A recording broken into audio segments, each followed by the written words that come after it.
प्यारे विद्यार्थियों, तो नई दिशा ऑनलाइन क्लासेज में आपका स्वागत है। और आज हम आपके लिए लेकर आए हैं ऑब्जेक्टिव स्पेशल द्विघात समीकरण। तो मेरे प्यारे विद्यार्थियों, आप सभी से मेरा आग्रह कि परीक्षा नज़दीक आ चुकी है। आप सभी से क्विक रिवीजन के लिए, आप सभी के लिए हम लेकर आए हैं शानदार ऑब्जेक्टिव क्वेश्चन बोर्ड मॉडल। तो आज का पहला क्वेश्चन से पहले थोड़ा टिप्स को जान लें।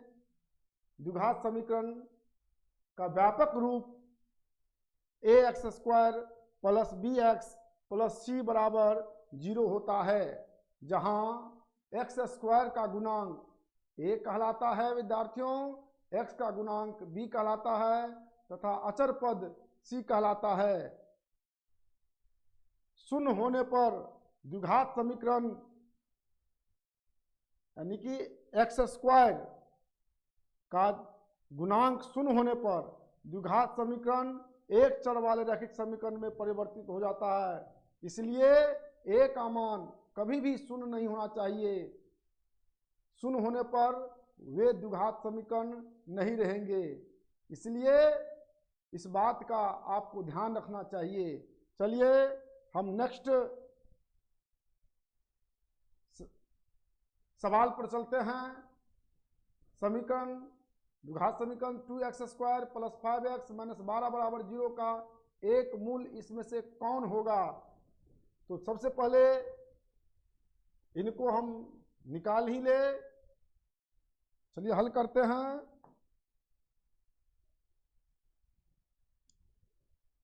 यहाँ 2x² प्लस 5x माइनस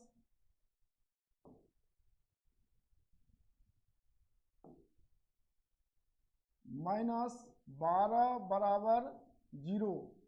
तो हम इनको गुणनखंड विधि से हल करते हैं, पूरे प्रोसेस से ले जाते हैं आपको, क्योंकि आप 10th के स्टूडेंट हैं और इसी दृष्टिकोण से हम आपको पूरे प्रोसेस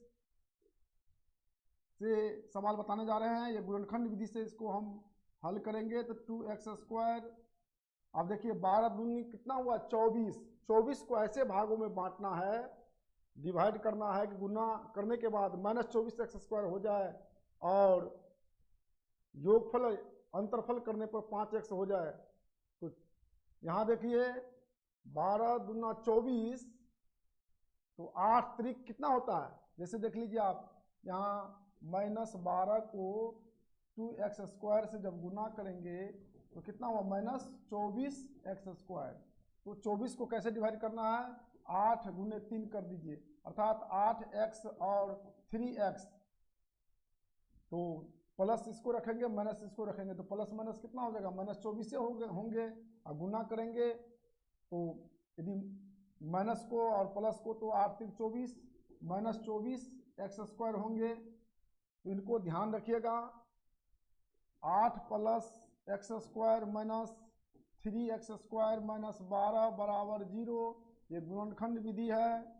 अब देखिए 2x दोनों में है, कॉमन लेंगे, x प्लस कितना हुआ? 4। यहाँ -3 कॉमन लेंगे, x प्लस 4, तब तो प्लस माइनस माइनस 4 तिया 12, देखिए बराबर 0। अब 2x² माइनस 3 और x प्लस 4 बराबर 0। एक बार इनके बराबर 0 होंगे, एक बार इनके बराबर 0 होंगे। तो 2x माइनस 3 बराबर 0 करके देखें। 2x बराबर कितना हुआ? 3, x बराबर 3/2, या x प्लस 4 बराबर 0 लेने पर x बराबर कितना? -4। x बराबर -4। यहाँ देखिए -3/2 कहीं विकल्प में नहीं है, तो x बराबर -4। क्योंकि द्विघात समीकरण के कितने हलों निकलते हैं? 2 हल।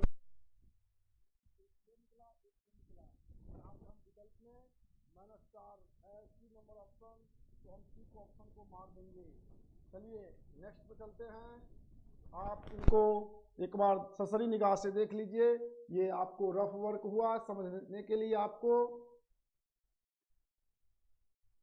चलिए अगला नेक्स्ट क्वेश्चन चलते हैं।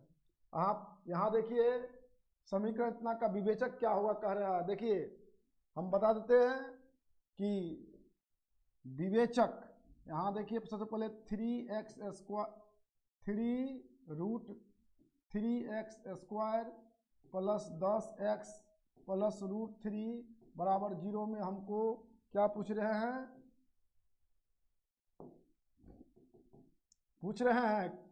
कि विवेचक क्या होगा। सबसे पहले हमने बताए थे आप इससे पहले शुरू में ही टिप्स में कि x² का गुणांक 1 कहलाता है। यहाँ x² का गुणांक क्या है तो देख रहे हैं x² का गुणांक हमने आपको बताया था कि x² का गुणांक आपको 1 कहलाता है। यहाँ आप देख रहे हैं कि a क्या है 3√3, चूँकि x² का गुणांक 3√3 है। फिर हम देखेंगे कोमा x का गुणांक b कहलाता है, तो x का गुणांक b कहलाता है, तो b यहाँ कितने हैं 10। अब यहाँ देख लीजिए c अचर राशि c कहलाता है, तो √3 होंगे। अब यहाँ विवेचक का सूत्र होता है, ध्यान दीजिएगा विद्यार्थियों, विवेचक का सूत्र होता है b² माइनस 4ac। तो b² माइनस 4ac, b का मान कितना है 10 का स्क्वायर माइनस 4a कितना है 3√3 और c है √3। ध्यान दीजिएगा 10 का स्क्वायर 100 होंगे, और यहाँ देखिए 4 तिया 12 और √3 मिलके 3 होता है 12, 4 तिया 12 तिया 36, और यहाँ देख रहे हैं 100 में 36 का कितना हुआ 64 हुआ। और ये आसान क्वेश्चन है, ऑप्शन 64 कितना में है डी में। ध्यान दीजिएगा विवेचक को डी से सूचित किया जानते हैं आप सभी। विवेचक को हम डी से सूचित करते हैं, बड़ा डी से। इनको भी समझ लीजिएगा, विवेचक को बड़ा डी से सूचित किया जाता है, और विवेचक का जो मान होता है b² माइनस 4ac होता है। इसी मान विवेचक के मान पर ही ध्यान देंगे मेरे प्यारे विद्यार्थियों, विवेचक के मान पर ही जो है समीकरण का हल का पता चलता है कि उस समीकरण की प्रकृति क्या होती है। इनके ही थोड़ा मैं बता देना चाहता हूँ, इन्हीं की प्रकृति पर, चूंकि आपको मैं बता दूं कि दो स्थिति में, सबसे पहले जीरो से बड़ा होने पर या जीरो के बराबर होने पर, दो स्थिति, जब विवेचक जीरो के बराबर हो या जीरो से बड़ा हो, तभी मूल की प्रकृति वास्तविक होती है, उनका हल संभव होता है। अर्थात इससे कभी भी जीरो से छोटा नहीं होना चाहिए। जीरो से छोटा होने पर अर्थात ऋणात्मक मान होने पर जो है हल संभव नहीं है, मूल अवास्तविक कहलाता है। यदि कोई भी ऋणात्मक संख्या आ जाएगा, कोई भी ऋणात्मक, जैसे कि ऋणात्मक संख्या हुआ -5, -18, -25, -256, कोई भी ऋणात्मक संख्या आ जाएगा डी का मान यानी कि विवेचक का मान, तो उसका हल संभव नहीं है। ऐसे प्रकृति वाले विवेचक जिसका ऋणात्मक संख्या वाले हो, उनको हम अवास्तविक प्रकृति कहते हैं, प्रकृति वाले। अब आइए, अब हम चलते हैं अगला सवाल। वह द्विघात समीकरण क्या होगा जिसके शून्य 0 और 5 है। 0 और 5, यहाँ शून्य का मतलब होता है मूल। शून्य को ध्यान दीजिए बच्चे, शून्य को ही हम मूल भी कहते हैं, अर्थात x का वैल्यू कहते हैं, x का हल कहते हैं यदि x है तो। अब यहाँ देखिए द्विघात समीकरण क्या होगा जिसके शून्य 0 और 5 दिया, अर्थात कहने का मतलब यदि हम शून्य को एगो का अल्फा मान ले तो अल्फा मतलब 0 और बीटा मान ले तो 5। यदि हम जिसके शून्य 0 और 5, तो पूछ रहे हैं कि द्विघात समीकरण क्या होंगे। तो सबसे पहले आप मूलों का योगफल निकाल लीजिए। अल्फा प्लस बीटा कितना हुआ 0 प्लस 5 अर्थात 5, अल्फा इंटू बीटा कितने हुए 0 गुने 5 अर्थात 0। 0 को किसी भी संख्या से गुना करेंगे तो 0 ही होंगे। अब हम द्विघात समीकरण का सूत्र होता है, द्विघात समीकरण का सूत्र होता है, समझ लीजिए, द्विघात समीकरण बराबर होता है x² minus alpha plus beta into x plus alpha into beta बराबर 0। X square minus alpha plus beta into x plus alpha into beta. यहाँ ध्यान दीजिएगा क्या होंगे, तो एक्स स्क्वायर यहाँ माइनस अल्फा प्लस बीटा कितना है 5 into x, alpha into beta कितना है 0 बराबर 0। यहाँ ध्यान देंगे।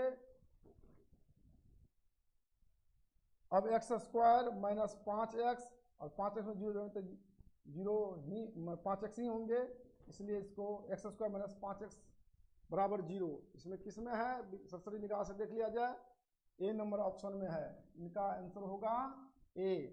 चलिए अब नेक्स्ट सवाल पर चलते हैं फटाफट। चौथा, द्विघात समीकरण x square plus 4x minus 12 के शून्य क्या होगा। शून्य का मतलब अल्फा और बीटा, तो इनको हम दो विधि से, द्विघात सूत्र विधि से भी इनका शून्य ज्ञात कर सकते हैं और गुणनखंड विधि से भी ज्ञात कर सकते हैं। क्योंकि अब अगला बार गुणनखंड विधि बता दिए थे, तो अब यहाँ इसको हम द्विघात सूत्र विधि से हल कर देते हैं। देखिए ध्यान दीजिए, एक्स समीकरण यहाँ क्या है, x square plus 4x minus 12 बराबर 0। यहाँ ध्यान दीजिएगा बच्चे, यहाँ a बराबर हुआ 1, क्योंकि एक्स स्क्वायर गुणांक a कहलाता है। ध्यान देंगे मेरे प्यारे विद्यार्थियों, एक्स स्क्वायर गुणांक a कहलाता है। यहाँ एक्स स्क्वायर गुणांक नहीं पूछा तो एक तो रहता ही रहता है। और यहाँ b हुआ 4 और कोमा c हुआ माइनस 12, क्योंकि अचर राशि माइनस 12 है। अचर राशि को हम क्या कहते हैं, c कहते हैं। अब यहाँ पर सबसे पहले b निकाले, b बराबर क्या कहे थे अभी अभी, बी स्क्वायर माइनस 4ac। तो b कितना है 4 का स्क्वायर माइनस 4a1, c कितना है माइनस 12।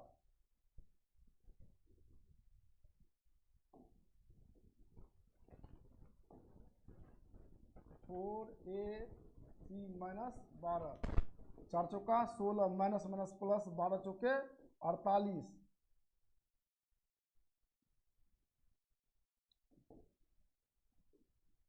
8 6 14, 4 1 5 1 6, 64 हुआ। डी का मान ध्यान देंगे, डी का मान 64 हुआ। तो ये मूल वास्तविक है, चूंकि 0 से बड़ा है और इसका हल संभव है, इसलिए हल निकाल लेंगे। तो इसका मूल होगा, या शून्यक जिसको कहते हैं मूल, या शून्यक भी कहा जाता है, समझ लीजिए एक ही बात होता है दोनों का अर्थ। इसका कितना होता है minus b plus minus root d बटे 2a।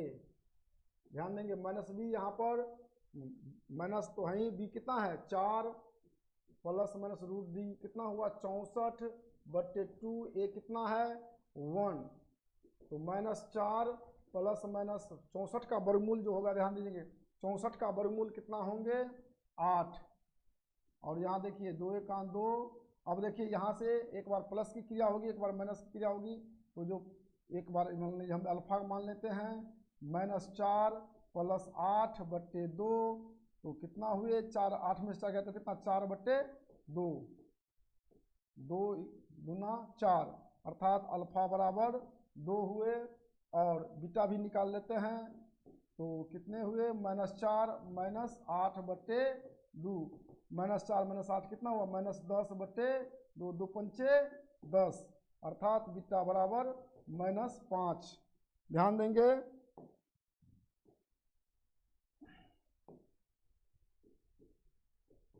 अब कितना 2 और माइनस 5, 2 और माइनस 5 आए हैं। 2 और माइनस 5 इसमें विकल्प में कहीं मिस हुआ है, 2 और minus 5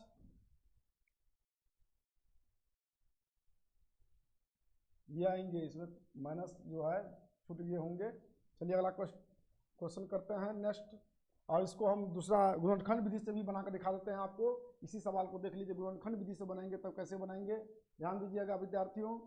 x square plus 4x minus 12 बराबर 0, इनको क्या करें गुणनखंड से, तो एक्स स्क्वायर 12 पुराना है तो 4 6 दूना 12, 6 में से 2 गया तो 4 हो जाएगा, इसलिए देखिए 6x माइनस 2x माइनस 12 बराबर 0। अब ध्यान दीजिए x लेंगे कॉमन, x प्लस कितना 6 अब कितना हुआ, यहाँ x प्लस 6 और यहाँ कॉमन लेंगे -2, तो x प्लस 6 बराबर 0, कितना आया x -2 और x प्लस 6 बराबर 0। एक बार x -2 बराबर 0 होंगे, इसलिए x बराबर कितना होंगे, जब टपेंगे तो +2। एक बार हम यदि x प्लस 6 बराबर 0 करेंगे तो x बराबर क्या होंगे -6। यहाँ कहीं मिस हुआ है, 2 और -6 आया है इसमें, 2 और -6 सी नंबर आंसर आया है इसमें, ये कहीं मिस हुआ है इसमें, कहीं देख लेते हैं फिर से कहाँ गलती हुआ है। x² प्लस 4x माइनस 12, देखिए यहाँ b² माइनस 4ac, तो 4 चौका 16, अब माइनस माइनस प्लस 12 चौके 48, 48 और 16 64 हुआ।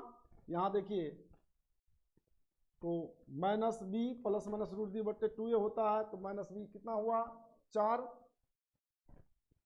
और प्लस माइनस कितना हुआ 64। ठीक है, यहाँ तक ठीक है। यहाँ देखिए 4 -4 और +8, 8 में से 4 गया तो 4 बटे कितना हुआ 2, ये तो सही है।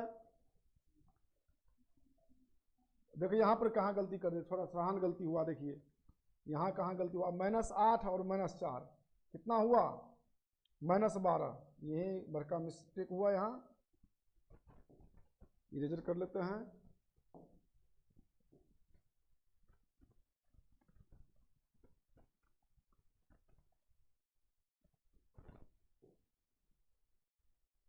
देखिए कितना हुए -12 बटे 2, 2 छक्के 12, तो कितना आया -6 और 2, -6 और 2। तो इस तरह से गुणनखंड विधि से भी और ये द्विघात सूत्र विधि से भी आपने देख लिया, सहन मानवीय भूल भी। बोला चलिए अगला क्वेश्चन, निम्नलिखित में कौन द्विघात समीकरण नहीं है। द्विघात समीकरण नहीं को खोजना है। आप सभी जानते हैं द्विघात समीकरण का व्यापक रूप क्या होता है, ax² plus bx plus c बराबर 0। देखिए ये भी चूंकि x² माइनस ये इस रूप में है द्विघात समीकरण, ये भी है द्विघात समीकरण, ये भी है, और x प्लस 1 का होल स्क्वायर प्लस x² ये भी होंगे। क्योंकि डी को हम पर तोड़ के देखते हैं, इसको भी देखिए। देखिए ध्यान दीजिए, विकल्प ए दिखाते हैं। विकल्प ए में जो है x प्लस 1 का होल क्यूब बराबर 11। देखिए ध्यान दीजिए आप, a प्लस बी का होल क्यूब क्या होता है आप सभी जानते हैं, a cube plus 3a square b plus 3a b square plus b cube, यहाँ कितना होगा x cube plus 3x square plus 3x, क्योंकि 1 का स्क्वायर 1 होगा, प्लस 1 का क्यूब 1 बराबर 11। जब हम इधर करेंगे तो x cube plus 3x square plus 3x, इसको इधर लाएंगे तो -11 में से 1 चले गया तो -10 बराबर 0। ये त्रिघात समीकरण हो गया। ये आपको ये आंसर होंगे, क्योंकि ये द्विघात समीकरण नहीं है, त्रिघात समीकरण है। ये जो है आपको त्रिघात समीकरण हैं। अब यहाँ देखिए ये भी तो क्या नाम है डी नंबर, डी तो स्पष्ट है कि ये स्क्वायर है, तो ये तो द्विघात समीकरण होंगे ही।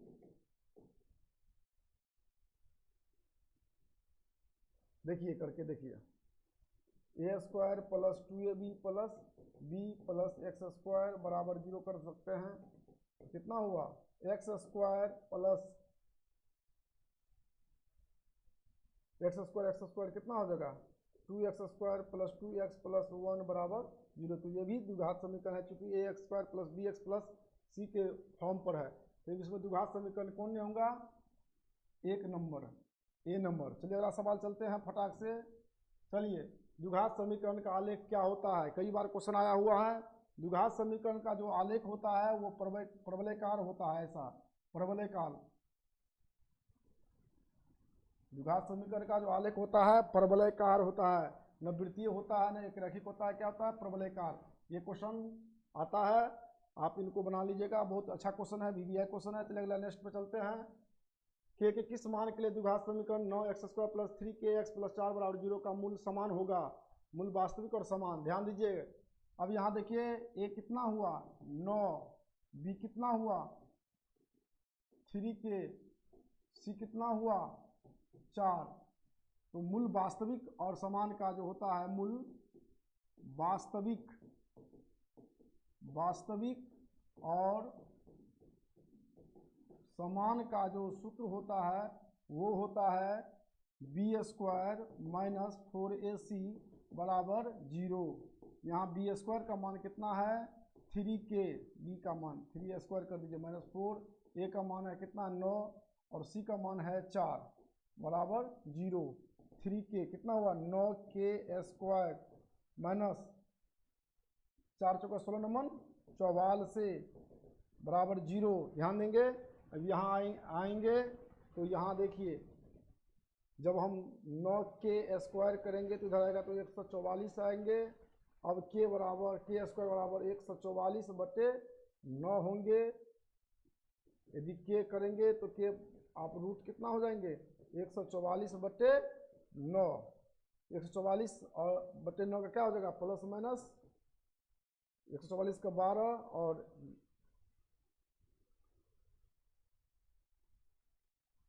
3 चौके 12 प्लस माइनस कितना आ गया प्लस माइनस 16 9 44 से होता है, ऐसे भी कर सकते हैं डायरेक्ट, यहाँ भी कर जाता 16 9 44 से 16 का वर्गमूल प्लस माइनस 4 किस में है बी में। तो के किस मान के लिए तो प्लस माइनस 4 के लिए मूल वास्तविक और समान होगा। मेरे प्यारे विद्यार्थियों, मूल वास्तविक का सूत्र होता है b² - 4ac = 0। मूल वास्तविक और समान का b² - 4ac का मान 0 से क्या होना चाहिए बड़ा होना चाहिए। इसको कहते हैं मूल वास्तविक और असमान।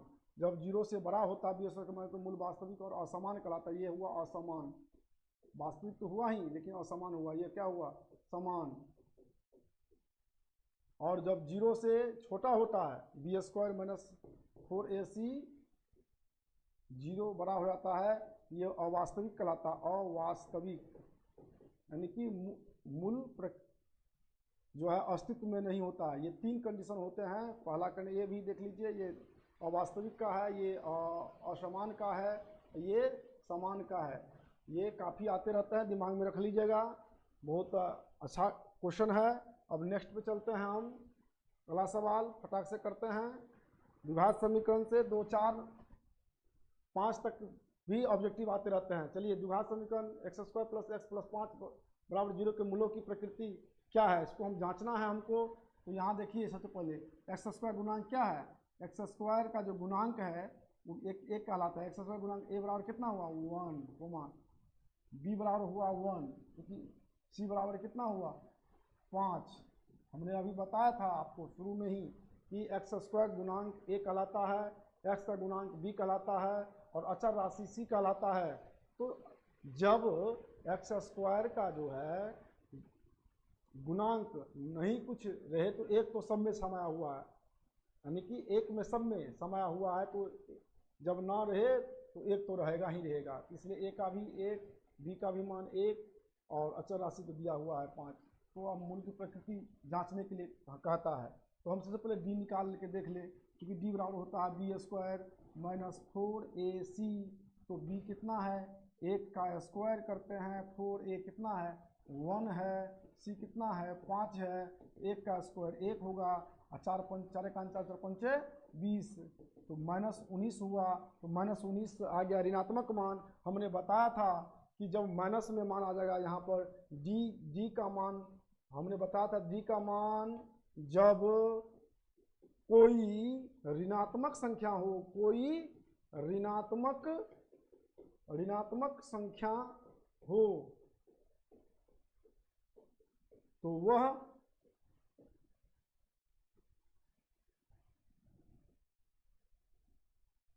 शून्य से क्या होता है, शून्य से छोटा होता है, शून्य से छोटा होता है।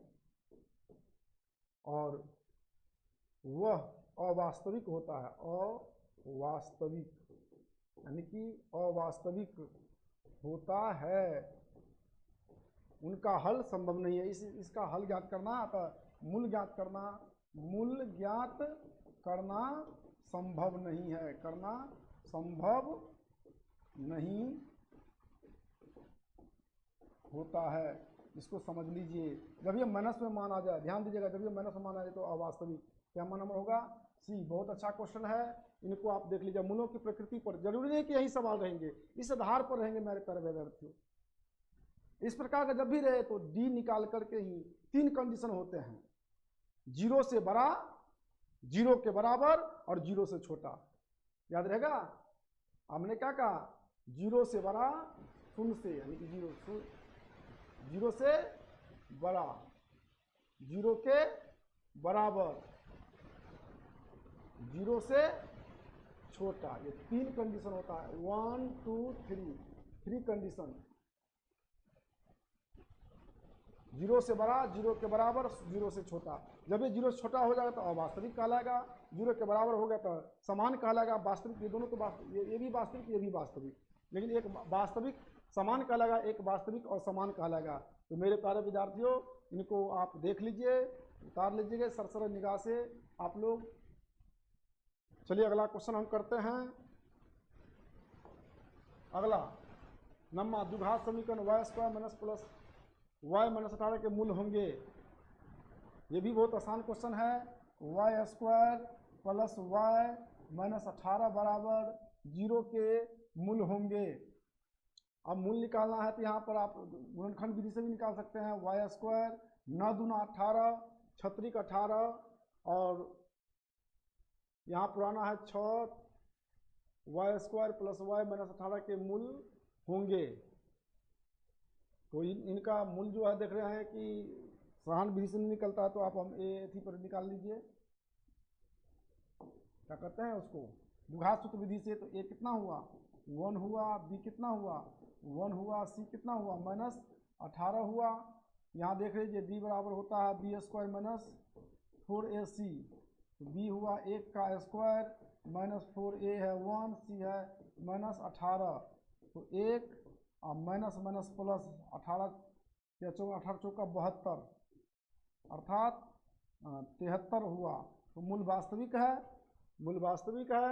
यहाँ देख लेंगे, यहाँ पर आप मूल बराबर हो जाएगा minus b plus minus root d बटे 2a। माइनस बी कितना है? 1, बी बराबर 1 है, प्लस माइनस रूट बी 73 है, बटे 2, ए है 1, अर्थात -1 प्लस माइनस रूट 73 बटे 2। अब यहाँ देख लीजिए, इसमें से कोई ऐसा नहीं है, तो इसमें विकल्प डी भी है, इनमें से कोई नहीं। इसका आंसर इनमें से कोई नहीं होंगे। चलिए अगला क्वेश्चन देखते हैं।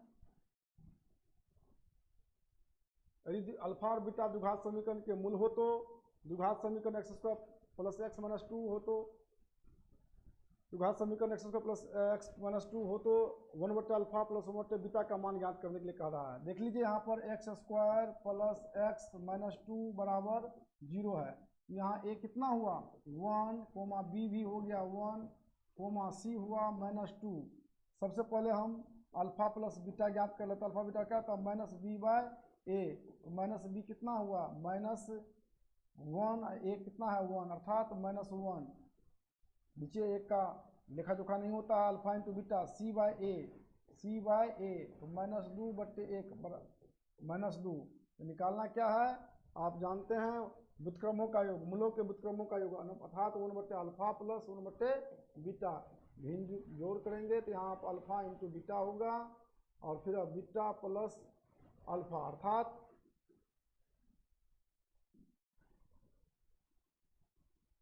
1 बटे अल्फा प्लस 1 बटे बीटा बराबर अल्फा प्लस बीटा। सीधा करके लिख लीजिए, अल्फा इंटू बीटा कितना हुआ? अल्फा प्लस बीटा कितना है? -1, और अल्फा इंटू बीटा कितना है? -2। माइनस प्लस 1 बटा 2। 1 बटा 2 किस में है? ए नंबर में। ये इनका होगा। और आप लोग इस तरह के सवाल को देख लीजिएगा, अधिकतर ये पूछते हैं सबसे पहले मूलों का योग बराबर जान लीजिए, अल्फा प्लस बीटा बराबर होता है मूलों का योग, होता है माइनस बी बाय ए, अल्फा इंटू बीटा बराबर होता है सी बाय ए, जहाँ सी क्या अचर पद, ए क्या है एक्स स्क्वायर गुणांक, बी क्या है एक्स का गुणांक, ए क्या है एक्स स्क्वायर गुणांक। अब यहाँ पर कभी कभी मूलों का अंतर भी पूछा जाता है, तो ये सूत्र पर होता है ए प्लस बी अर्थात अल्फा प्लस बीटा का whole square minus 4 alpha into beta.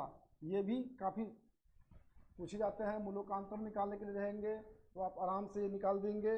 कभी कभी alpha square plus beta square भी पूछ देते हैं, तो अल्फा प्लस बीटा का whole square minus 2 alpha into beta, ये भी कभी कभी आते रहते हैं।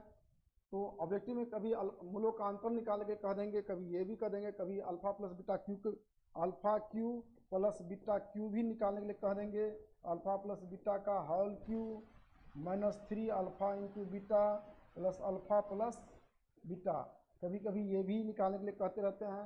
मूलों के घनों का योगफल, तो ये ऑब्जेक्टिव में जब आएंगे तो आप इस तरह से पहले मूलों का योगफल निकाल लेंगे और मूलों का गुणनफल निकाल लेंगे, उनके बाद आप इनको कर देंगे। तो इस तरह से आज का द्विघात समीकरण का जो ऑब्जेक्टिव क्वेश्चन है, इस तरह 10 हम लेके आप लोग के बीच आए हैं। क्योंकि सरल क्वेश्चन सब रहता है, मतलब हल्का कठिन ज़्यादा नहीं पूछता है, फिर यही कंपटीशन लेवल का जाता है तो द्विघात समीकरण उसमें टफ आता है, लेकिन 10वां में खास करके बहुत इजी वे में पूछा जाता है द्विघात समीकरण से। कोई भी बड़ा रॉकेट साइंस वाला क्वेश्चन नहीं पूछा जाता है, इसलिए आप लोग घबराइए नहीं, इत्मीनान से इसका प्रैक्टिस कर लीजिए। और द्विघात सूत्र विधि से भी आप मूल ज्ञात कर सकते हैं और गुणनखंड विधि से भी ज्ञात कर सकते हैं, जो आपकी सहूलियत हो। अपने स्वविवेक और तर्क बुद्धि का इस्तेमाल करते हुए जो आपको आसान लगे उस तरह से निकाल लीजिएगा। आप को पुनः हम सब्जेक्टिव वाले में द्विघात समीकरण जब कराएंगे तो इससे भी कठिन क्वेश्चन हम करेंगे। अभी आपको बहुत सरल क्वेश्चन सब दिए हैं जो ऑब्जेक्टिव में आते रहते हैं। ऑब्जेक्टिव में कभी कभी मूलों का अंतर भी निकालने के लिए कहते हैं, मूलों का वर्गों का योग भी कहते हैं, इसलिए मैं इसकी चर्चा कर दिया और इसी तरह से आप बनाएंगे। तो आज का क्लास हम यहीं ख़त्म करते हैं। नेक्स्ट कल हम पुनः एक टॉपिक लेके आएंगे ऑब्जेक्टिव का। तब तक के लिए आप लोग से विदा लेते हैं। अगले दिन नेक्स्ट पुनः हम अपने ससमय 6 बजे वीडियो लेके आएंगे। मेरे प्यारे विद्यार्थियों, आप अधिक से अधिक इस वीडियो को, द्विघात समीकरण के वीडियो को शेयर कर देंगे। हमारे चैनल को, क्योंकि हम अभी अभी नए हैं डिजिटल दुनिया में, तो आप हमें कमेंट करके हमारे हौसलों को बढ़ाने का काम करेंगे। भले ही हम एक मोटिवेटर गुरु हैं, फिर भी हम अभी ऑनलाइन में क्लास शुरू किए हैं, हमें भी आपके कमेंट का इंतजार रहता है। आप एक लाइक कर देंगे, सब्सक्राइब कर देंगे और अधिक से अधिक विद्यार्थियों के बीच हमारे वीडियो को शेयर कर देंगे। यही हमारे लिए मोटिवेशन होगा। जय हिंद, जय भारत।